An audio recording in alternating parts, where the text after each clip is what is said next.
Welcome to the Reconstructing Inclusion podcast. My name is Amri Johnson, your host. Season 3 of the Reconstructing Inclusion podcast will be focused on opening up dialogue about a way forward in the diversity and inclusion space that's focused more on who we are than what we ascribe to one another. It will be about shifting patterns and practices we've come to adhere to in the space, examining them with fresh eyes in the current climate, about principles the work has revolved around and why and what principles we might need to consider anew, about exploring our thinking, how we are making meaning of our workplaces and the world around us in the most curious ways we can, how we listen with skill, openly learn, create the conditions that allow colleagues to know they matter.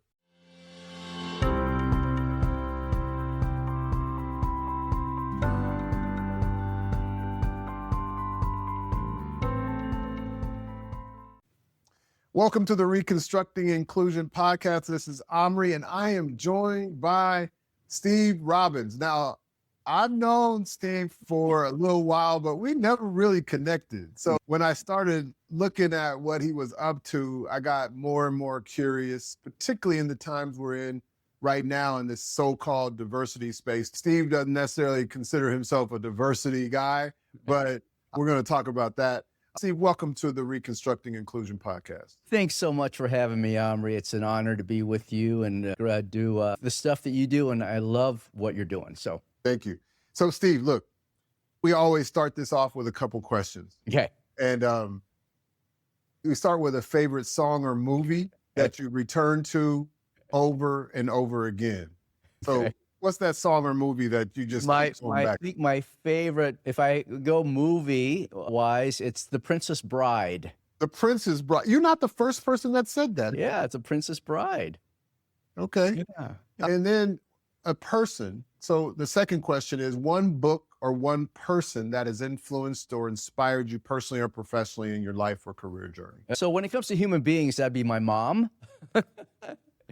And the other is Jesus Christ. Those, Yeah. I do that with my mom too. We put them up there about side by side. My mom is I'll say a big fan of Jesus Christ. And I imagine your mom might have been too. So That's how it works. So thanks for that, Steve. Now tell us about who you are and your work and what you're seeking, have been creating and what you're seeking to continue to create in the world. All right. First of all, I'm a husband and a dad. I have a wife of 30, will be 35 years this June. We got it, audience, we got to do hand claps because marriage is something we haven't been all good at around the world. So thank you, Steve, for being that light. And I can tell my wife that I interviewed somebody that's been married for 35 years. So we got some time. All right, cool. So good. And I have 4 kids, 3 sons and a daughter, and they're all doing well outside the home. So we kicked them out. Oh, no, we didn't kick them out, but they grew tired of us. So they're out on their own and doing well. One lives in Valencia, Spain, teaches math. One was just a professional golfer, made it to the Corn Ferry Tour, but ended that run this year and is now in real estate. Another one works with, he used to work with Todd Unlimited and now works with a consulting company that fixes creeks and rivers and makes the habitat good for fish. How cool is that? Yeah. And my daughter has a master's degree in computational linguistics, which is what you want in a person who, if we were to meet aliens. So the computational linguistics people will help us decipher what the aliens are saying. Now, she works in New York for Coinbase. And I'm proud of my kids. So a husband, dad, and like you said earlier, I don't consider myself a diversity expert. I got into the space accidentally. I really worked on issues of belonging and mattering, which is what we would call them now, as a social neuroscientist. And then that kicks in the idea of inclusion. And then people just called me for diversity and inclusion type stuff. But my background is in communication science, social psychology, and neuroscience. Fantastic. Yeah. Yeah, I saw, and I think we'll get into it in the questions, that you take some of the Eisenberg's research, Naomi and Matt. I met Matt at something that I was at Harvard, and I had been talking about his work. It was so weird. I've been talking about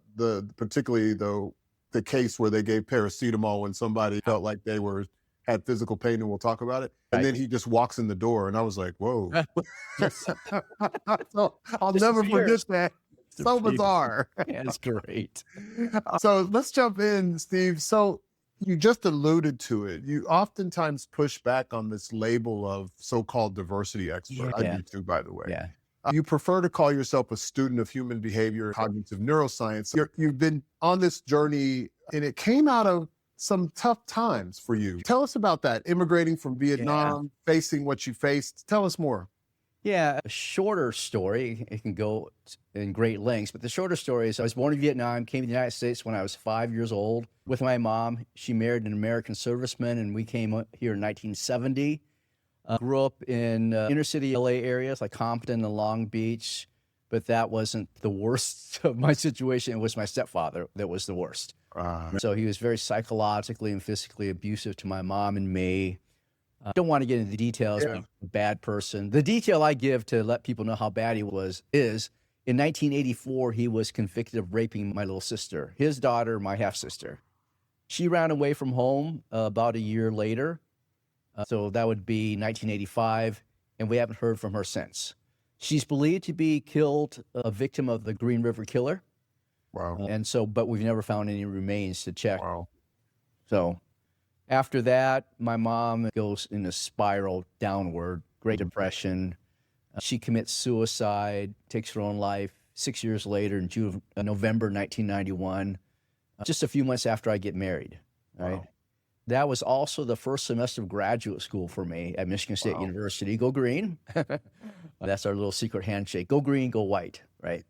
And because of the timing of her taking her life, it led me to start to study at the beginning self-talk. How do we talk to ourselves? So that led me into more, although communication science at that time wasn't a lot about neuroscience, that started me looking into, obviously, if I'm studying how we talk to ourselves, I'm also going to look at the brain, right? So we have a mix of psychology and neuroscience in there. Okay. You just dropped some heavy stuff there, brother. And you shine. So that self-talk, in a way, you created your own lifeline. Yeah. Yeah, in a sense, but the research on self-talk suggests that much of our self-talk, doesn't matter if it's me or you or anybody else, much of our self-talk is negative. It was evolutionary advantageous to remember negative things than positive things. Back long ago, it doesn't work well for us today. So yeah, I studied self-talk to see what led my mom to commit suicide, right? What do people in her position say to themselves? Especially in a world where they feel like an outsider, where they feel excluded, where they feel attacked as an immigrant. I never planned on being a motivational speaker or a consultant for companies. My plan was to be a professor all my life, but because I love teaching. And I taught for 10 years, but I got so many requests because of the way I approached things from a human behavior perspective and a neuroscience perspective that I went down the path of consulting because I could still teach, but I don't have to deal with sucky student papers anymore.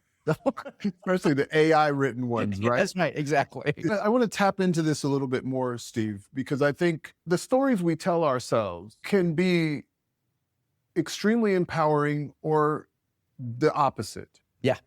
That can happen in organizational life. And when I've been looking at the diversity and inclusion space for the couple plus decades that I've been in it, there's a lot of negative talk about people that they start focusing on themselves because the talk is about this group or that group because they're racialized in a particular way, must be this way. And I sometimes wonder, and I'm curious about this, does that sometimes happen to people who have been racialized and have experienced some form of discrimination that they start that negative loop themselves, even if maybe it's not happening to the same extent that they might perceive it to be? Yeah, sure. Oh, yeah. I'm sure you've heard people say, like Deion Sanders, when he became coach of the Colorado Buffaloes, he said over and over, I don't care what people think about me. And Mark Leary's a psychologist research would say, yes, we care a lot about what people think about us. Right. Leary says that we have this thing called a sociometer that scans the environment to check where we are, what people think about us, what status do we have. That goes along with this idea of our brain has this need to be valued. But even before the need to be valued is to matter, the need to matter. Mattering and being valued are similar, but they're not exactly the same things from a brain perspective. And mattering actually is more important as being part of a tribe. It's being included, right? But I think if we look at the brain, I say that every dimension, if we talk about diversity, every dimension of diversity, whether it's race, gender, what department you work in, what country you live in, did you grow up in urban America or rural America? Any dimension of diversity, our brain breaks all that down into insider versus outsider. Yeah. Our brain is always asking, are you part of my tribe or not part of my tribe?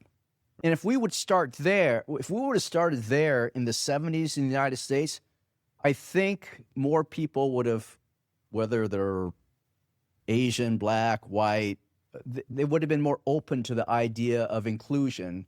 But I think this is going to come across badly, maybe. If you know my podcast, there's nothing that comes across bad as long as it's true. I can back it up if I have a lot of time, but I think the early diversity folks did a disservice. Steve, you're the first person on my podcast that's not me that's ever said that. Yeah. So tell us more. What do you mean by that? Let me greatly simplify it. I tell people in a short amount of time, I greatly simplify it. I say that early on, diversity was about social justice. The diversity movement in the United States really took hold or started and took hold in the 70s and 80s in response to two social justice movements, the racial justice movement and the gender justice movement. Yeah. So if those two things, those two movements were the catalyst for the work, it was constructed around justice, social justice and fairness. And we can frame around that. That's fine to do. It's fine to do. But I think where we went wrong is we said that from a science perspective, the indicator of justice is how many people we have in certain categories. And that's a bad indicator of justice. Absolutely. It actually is not justice, it's representation for its own sake. And I've actually pushed back on that for quite a while, and it doesn't make you popular amongst those who that's been their bread and butter, right? Yeah. That's why I don't call myself a diversity person, because I still think most people in 2026 who do this work come from that social justice, fairness perspective, which is fine if you are working with an audience that understands the idea of social justice and fairness. But if you are working with an audience that says, hey, life isn't fair, deal with it. We got to perform no matter what there is. And those audiences fight back against a social justice framework. Yeah. I'm not saying the social justice framework is bad. You have to understand the audience and who you're dealing with. What is it for? I think that's spot on, and it sometimes gets muddled. That social justice for some. Yeah. That distinction was made so strongly that it's only social justice for those who might be categorized as X, Y, or Z. And I think that it's retribifying people based on the way they look. Yeah. And it maybe not I think it's retribing. If you don't know me, I'm a bit of a race abolitionist. I think race as a construct is unhelpful. It wasn't created for anything good. Yeah. I know it's not going away, but it's not something that I think if we weigh our decisions on that alone, we're already putting ourselves in an adverse position. Yeah. Because it pits us against something that's not real as if it is. Yeah. And So, I agree totally, because you have to have some historical and other types of knowledge to really understand the race construct and how it operates. And even people who work on this issue don't always understand it. That's a whole nother show, Steve. I might have to bring you on just for that. Yeah. I'm going to pivot for a bit, because you and I both hang our hat on inclusion. Yeah. And so you talk about inclusion first, our similarities, differences, and their respective tensions and complexities, how I define diversity from Roosevelt Thomas. Yeah. So you talk about inclusion as a relational challenge, which I thought is brilliant. So you have this powerful philosophy of prioritizing inclusion over diversity. Yeah. And that people who are different in a variety of ways can be closed-minded to inclusion of those who think a different way. Yeah. So you talk about this notion of putting a rainbow trout in a pond without preparing the environment. I have no idea what that meant, but I looked it up. So I want you to share about inclusion over diversity and this rainbow trout thing. Yeah, it's one of the first story in my book, What If? Short Stories to Spark Inclusion, Diversity Dialogue, is called The Right Environment. And it has to do with, we have this pond on our property in Michigan, and it has bass and sunfish. Bass and sunfish in our area can survive in wide-ranging temperature ranges. And they can survive over the winter. They can survive under 80-degree water, right? Okay. But I grew up on the West Coast. When I learned to fish, it was for trout. And they need they have a smaller range that they can survive or do well, temperature range. So they will start to suffocate if it gets over 70 degrees, right? They become weak. Right. So because I grew up catching trout, I wanted to put trout in this pond. And the local guy that I got trout from said, you have to prepare your pond for it. You got to make it cooler for them. You got to give more oxygen for the trout. They need more oxygen than bass and sunfish. Okay, so I knew all this.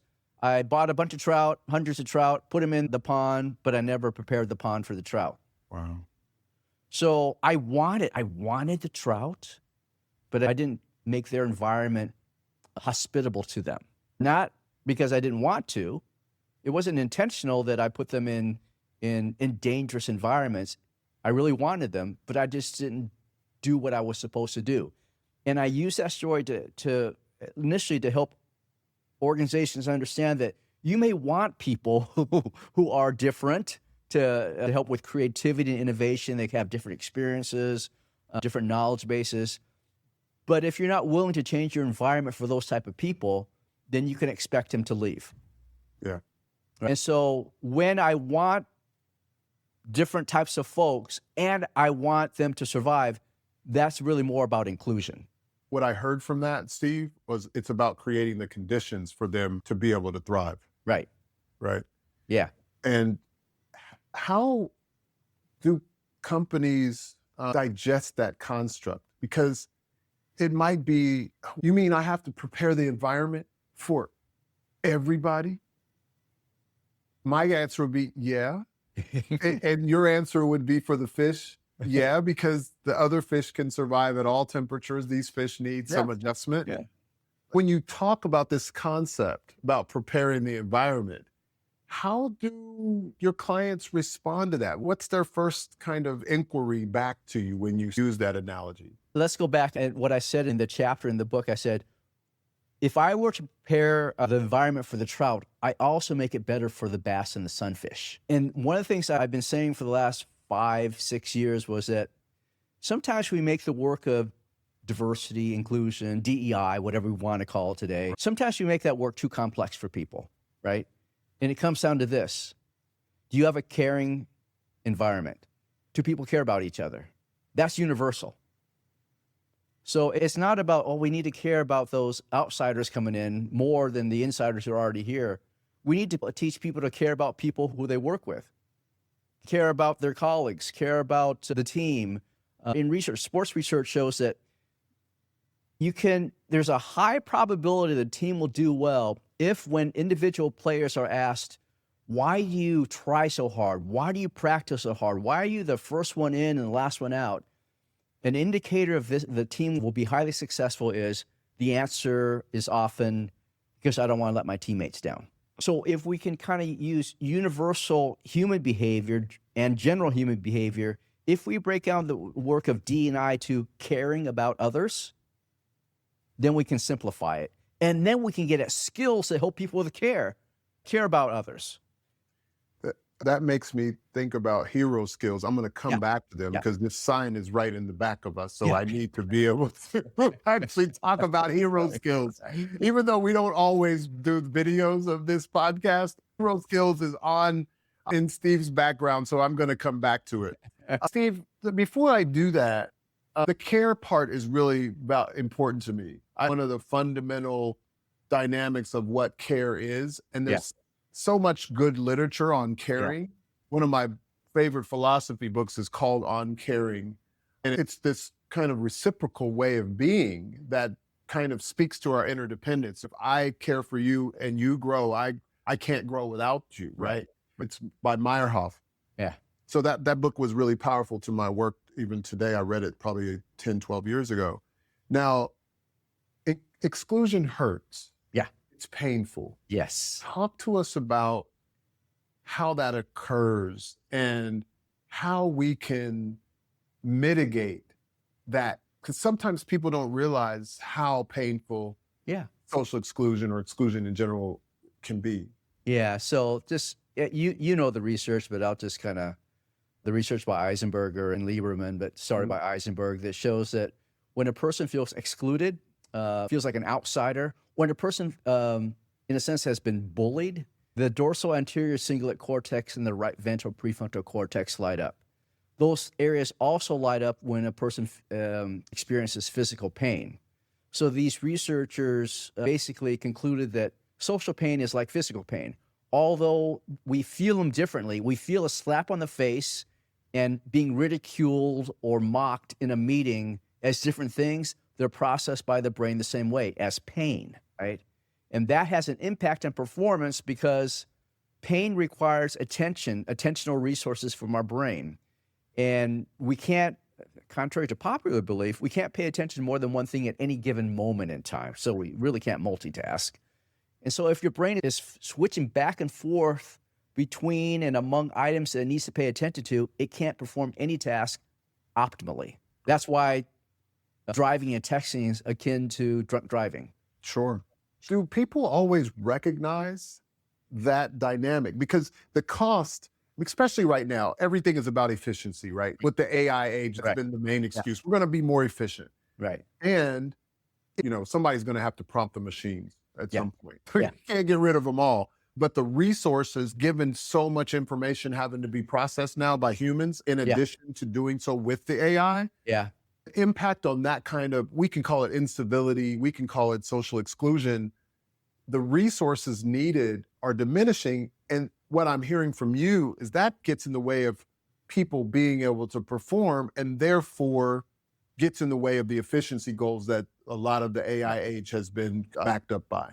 So if your brain has to pay attention to do two different things, like analyzing a spreadsheet and your safety in an environment, it has to ping pong back and forth between the two, and you don't do either very well. That impacts performance, which impacts the bottom line of for-profit organizations. Right. But people don't understand that until maybe, oftentimes it's men I'm talking to in leadership positions, and I tell them, let's look at sports. How important is your mental state when it comes to sports? It's everything. And they'll all agree, your mental state is very important. Sports psychologists can do a great deal for athletes. Your mental state is important. I go, apply what you agree to there to mental performance in the workplace. The workplace is the basketball court. The workplace is the tennis court, the pickleball court, the football field, right? So then the men start to go, oh, I get it. Women get it more than men on average for me, right? But once I put it into language or metaphors they understand, they start to get it more. Yeah. I love that analogy. I was at Novartis for about a decade, and they started talking about looking at organizational performance like you do athletic performance, and your sleep quality, your diet, how much training you're doing. And more people were buying watches like with trackers on them. So that smart watches that could track all these things. And that became like part of the way that the company wanted to bring high performance on, right? Yep. And I think that framing, I don't know if it really landed for people. It made it more individual rather than the space where what are managers creating for their teams. And the way I'm hearing it from you is you're saying, hey, you have to be able to optimize for you. Yeah. And you have to create the conditions, just like the trout, for others as well. Right. Is that accurate? Yeah, I think, or whether you're a leader or an individual contributor in an organization, you're responsible for the environment you work in. Yeah. Responsible for creating an environment where not only you perform well, but your teammates perform well. Yeah. So it's not, if you make it just about you, then you're pretty selfish. I don't think I would ever have a problem having a straightforward conversation with you, Dr. Robbins. I have this science background, but I just speak plainly. And I have enough confidence in what I know and do that if people don't like it, then that's fine, and I'll have a conversation with them, and I want to hear their perspective, but I'm going to challenge them to support their perspective with some science. I'm a science guy. Data is important, and it's important to our mental models too. If you haven't been a steel man to your own ideas, you're probably missing out on a whole lot. Now, I want to get back. You touched on something, and it triggered something in me that we, as consultants, we can tell people and organizations what they need to do or what we think they need to do. It doesn't mean they'll do it. True. We can know what's good for ourselves individually, separate from an organization, but we still won't do it. Yeah.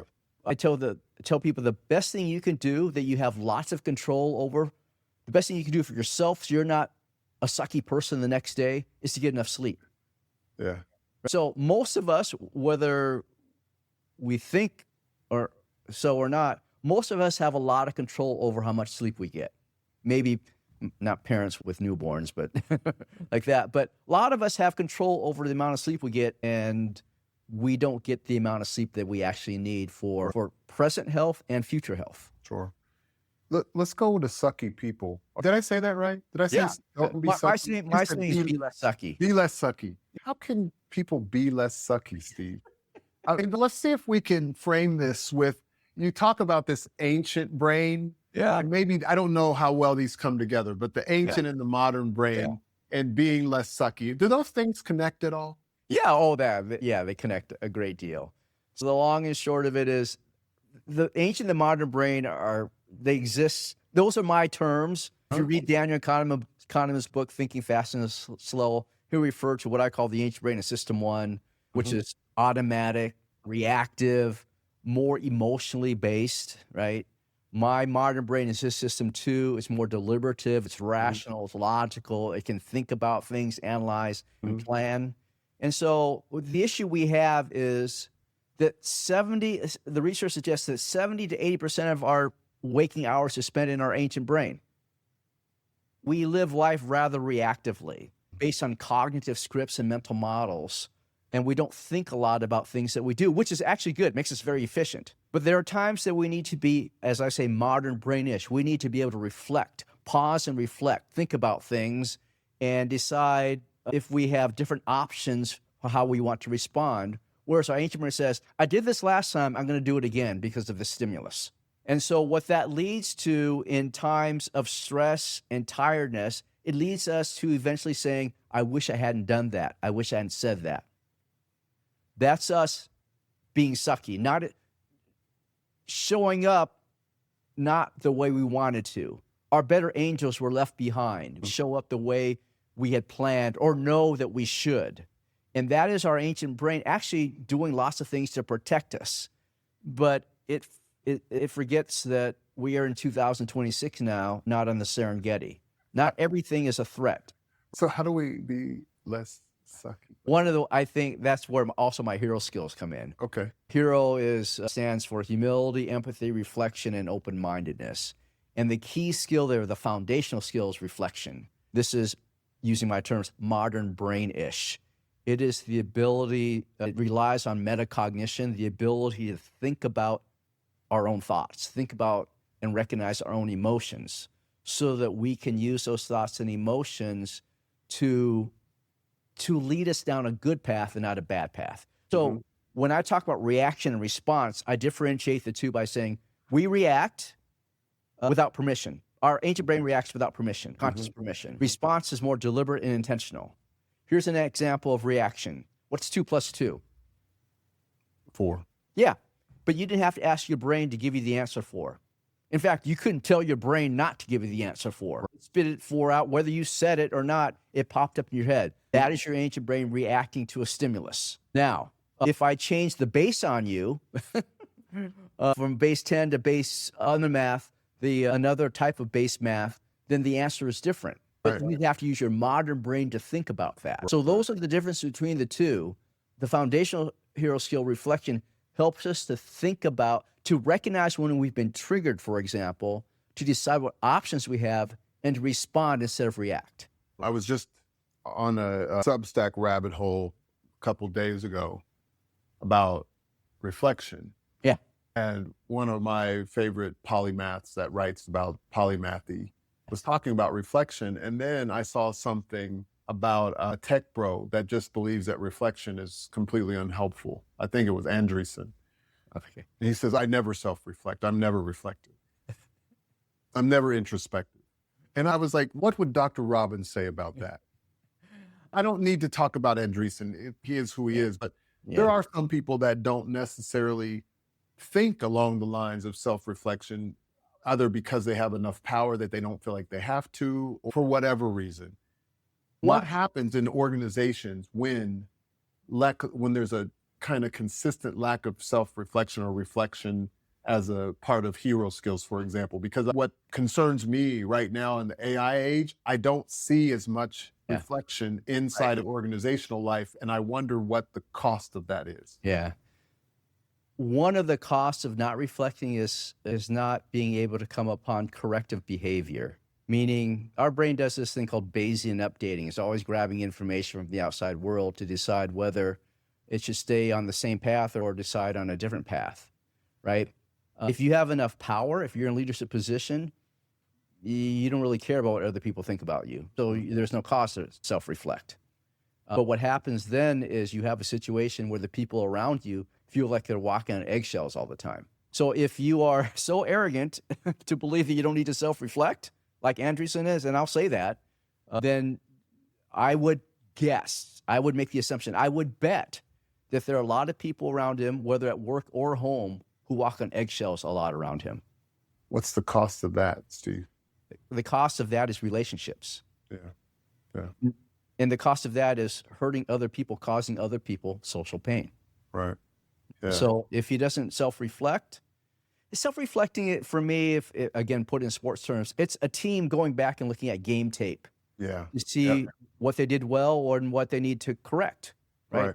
And if Andreessen doesn't do that, then he thinks he's done everything well, which we know is not true. He's obviously not the only person that thinks that. Yeah. Oh, yeah. We can point to a person in the United States. At least one. So that's a beautiful kind of transition to the DEI conversation that we've had over the past 5 or 6 years, because we've been in this game long enough to see what's not worked before 2020 and how much worse it got after 2020. Yeah. And reflection is, to me, a part of that. And I sometimes wonder if our colleagues did the level of self-reflection, even to this day, that needed to be done. Yeah. So you talk sometimes about reframing the DEI conversation. Talk to me about the reflection part of that and where we are and where we really need to be in your experience. Yeah, I think when DEI got really blasted with this current administration, when DEI took a downturn, I posted on LinkedIn and I said something like, whether you like or dislike or whatever you think about this downturn, here is a chance for us who do this work to reflect and think about what might we need to change. We may not need to change anything, but we have to at least look at it. Yeah. Do we go down the same path? And if we know that we're not going to get good results from going down this path, why are we going down it, at least with this particular audience? We have to have different messages for different audiences. That's how we adapt. Right. It doesn't mean you give up the historical social justice one. It just means you got to have an audience that understands it or is willing to give you enough time to explain it better. The framing has been reduced. Yeah. And I think when you talk about this in terms of the audience, everybody has to adjust for the audience. I don't think anybody would argue that. Like when we do keynotes, the audience you need to adjust your message for the people that are in front of you. Otherwise, they're like, what is he talking about? I don't know anything about hockey. Yeah. Why is he using hockey analogies? And if you do that, you also show a level of care. That's right. And that's what I wonder sometimes, how much have we practiced care for those that disagree with us or might not even think they might think we're just doing some type of gobbledygook in our work. Yeah, I think from a psychological perspective, one response I would give is some people who do the work are in so much pain that they can't care, or they don't have enough cognitive resources to care, or they're not willing to care because they don't think the other people care, right? But it's not for me. Living in my life, I've learned that it doesn't matter what the other people do. I still need to be authentic to what my beliefs are. If my beliefs are caring about others, I need to care about them even when they don't treat me well. Yeah. One of the dangers of this phrase, speak truth to power, is that sometimes we think that we are the caretakers of the only truth there is. I can't argue with you at all. Our truth may be a truth. The key word is a truth. There's another truth out there that if we don't look beyond our own truth, we don't see where other truths are coming from. And we have to take those other truths into consideration when we craft our message, craft an interaction. Yeah. I like to make the distinction between small t truth and big truth. Yeah. There's a lot of small t's. Every one of us has one. And at some point, I can say for myself, my small t has changed. Yeah. Where I believed something, and then I was like, wait a minute. Yeah. I kind of did that reflection thing, and I was like, no, that's not true. At least not to me right now anymore. Yeah. That's powerful. I want to talk about two more things before we move towards closing. You're a storyteller. You've only given us a snap of that because we didn't have enough time. Why are stories so important? And tell us about your S2S studios in regard to that. Storytelling in this work of inclusion. Yeah. The brain's wired for stories. Stories were passed on down. That's how we passed down information long ago. We didn't have computers, memory systems. We had to pass down stories. So stories pass information down through stories. And so the brain evolved to understand stories. And we will create stories to try to understand things. So if there's a phenomenon in the world and our brain hates uncertainty, we try to explain it with a story, with a narrative, right? Whether the story or narrative is true, if it makes sense to our brain, we go, oh, that's true. Let's keep that story. So simply put, the brain is wired for story because it makes sense of things for us. It gets rid of uncertainty. And so that's why I tell stories. And when you refer to S2S Studios, S2S stands for something to say. It was about storytelling for people whose stories don't get out there and they're not often heard by enough people. I started that, you mentioned it, because there are a lot of women who had 4-year degrees in filmmaking, but they could only get jobs as makeup artists on the set. So I hired primarily women to run a filmmaking company, basically. Wow. How cool is that?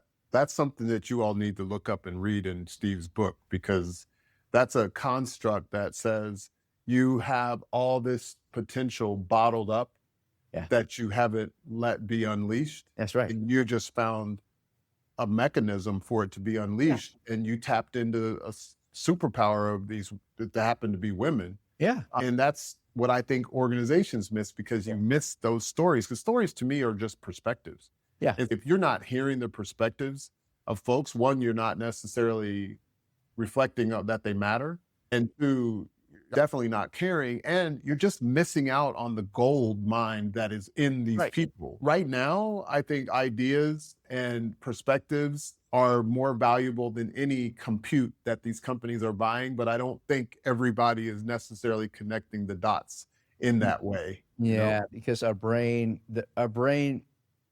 wants to conserve energy, and it doesn't like to listen to new stories. Yeah. Unless it has incentive to do so. We either got to create the incentive for ourselves or create it for other people to say, let's listen to that. Let's be curious and open-minded. Let's listen to that perspective. It doesn't mean we need to adopt it as our own, Yep. but it helps us to grow as people, to understand that there are many other stories around us in the world that aren't ours. I have lots of definitions for inclusion beyond my kind of penultimate one, but I say that inclusion is a willingness to be influenced by this other. Sure. And so that willingness to hear that story is critical. Yeah. So Steve, I want you to close telling us about tall trees. Yeah. Okay. So a little storytelling before we close out. So the context is my stepfather is abusive to us. So we had a lot of disappointments, a lot of bad things happen to us. And my mom would say this Chinese proverb, tall trees face strong winds. Tall trees face strong winds. And I really didn't know what she meant growing up, but I figured it out later when my brain developed. And she was telling me that in the face of these disappointments, these bad experiences, see them as the strong winds and stand tall against the winds. But also she reminded me to stand tall with others, because a lone tree doesn't stand very long. So it's about finding other tall trees to face strong winds with. You're always going to get these strong winds. You're always going to face hurdles and setbacks in life. How will you stand tall? Do you choose to stand tall? It reminds me also, Steve, of if you can withstand those winds, your roots are probably growing deeper too. That's right. Yeah. That's right. That's right. That's beautiful. Steve, is there anything I should have asked you that I didn't? I don't know. We could have another podcast. No, I think this was good. This was good. I just want people to know that care about other people, right? Make it your mission to care about other people, but also know that your brain, you have to work very hard from a brain perspective to care about people who are not like you. Yeah.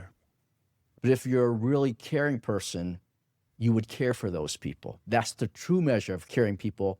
That's the true measure of caring, not how well you treat your friends and your homies. It's how well you treat strangers and outsiders. That's the true measure of caring. Thank you for that. And you homies just roll it off your tongue so well, and I can tell you from LA. Yeah. Folks, Dr. Steve Robbins. Steve, this has been an absolute pleasure. Thank you very much. Tip my hat. Everybody give it up for Dr. Steve Robbins on the Reconstructing Inclusion podcast. I hope this was helpful, everyone. Make it a great day. Peace. Thanks, Amri. Thanks for having me on.